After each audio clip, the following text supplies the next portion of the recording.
ഫുട്ബോളിൻ്റെ പുതിയ അപ്ഡേറ്റ്സുമായി soccer talk വീണ്ടും എത്തുന്നു. കാറ്റലോണിയ കപ്പിൽ ആവിയായി ബാഴ്സ, മൊണോക്കോ ചാമ്പ്യന്മാർ. ഇന്നലെ നടന്ന ജോൺ ഗാംബർ ട്രോഫിയിലാണ് ബാഴ്സലോണ മൊണോക്കോക്കെതിരെ തോറ്റത്. മറുപടിയില്ലാത്ത 3 ഗോളുകൾക്കാണ് ബാഴ്സയ്ക്ക് തോൽവി ഏറ്റുവാങ്ങേണ്ടി വന്നിരിക്കുന്നത്. ഇവിടെ തോറ്റാലും ബാഴ്സലോണ ഇവിടെ പതിവില്ലാത്തൊരു തോൽവിയാണ് ഏറ്റുവാങ്ങിയിരിക്കുന്നത്. 11 വർഷത്തിന് ശേഷമാണ് ബാഴ്സലോണ ഈ കാറ്റലോണിയൻ കപ്പ് കൈവിടുന്നത്. ബാർസക്ക് പിഴക്കുന്നത് എവിടെയാണെന്ന് മനസ്സിലാകുന്നില്ല. ആര് മാറി മാറി വന്നാലും തോൽവികൾക്ക് മാറ്റമില്ല. ചാമ്പ്യൻസ് ലീഗിൻ്റെ മോഹിപ്പിക്കുന്ന മൈതാനത്തും സ്വപ്നം കാണാൻ പോലും അവകാശമില്ലാത്തതുപോലെ എല്ലായിടത്തും ബാർസലോണക്ക് തിരിച്ചടികൾ മാത്രമാണ്. പ്രശ്നം കോച്ചുമാർക്കല്ലെന്ന് മനസ്സിലായി തുടങ്ങി. നഷ്ടം പഴയത് തന്നെ.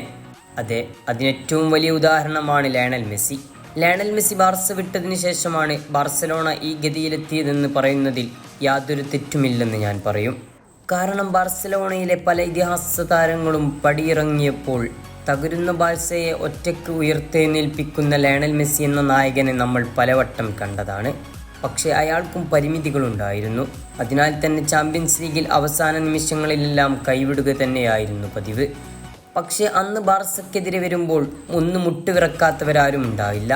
കളിമൈതാനത്ത് ബാർസയെ തോൽപ്പിക്കാൻ ചിലപ്പോൾ കഴിഞ്ഞേക്കാം. പക്ഷേ അതിനു മുൻപ് മെസ്സി എന്ന നായകനെ ഒന്ന് പേടിച്ചിട്ടാവും വരവ്. പക്ഷേ മെസ്സി ഒറ്റയ്ക്ക് നയിക്കുന്നതിന് മുൻപും ഒരു കാലമുണ്ട്, ഒരു MSN കാലം. അന്ന് ബാർസയ്ക്ക് ഉത്സവമായിരുന്നു. ചാമ്പ്യൻസ് ലീഗിലും ലാ ലീഗയിലും അവരെ വെല്ലാൻ ആരും ഉണ്ടായിരുന്നില്ല.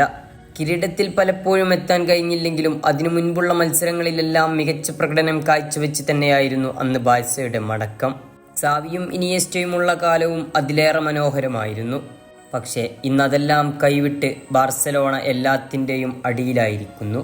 ഈ സീസണിലേത് ഇതൊരു തുടക്കത്തിൻ്റെ പിഴവ് മാത്രമാകട്ടെ. ഇനിയുള്ള കാലം ബാർസലോണ കിരീടമോഹം വർദ്ധിപ്പിക്കട്ടെ. ഫുട്ബോളിൻ്റെ പുതിയ അപ്ഡേറ്റ്സുമായി സോക്കർ ടോക്ക് വീണ്ടും എത്തും.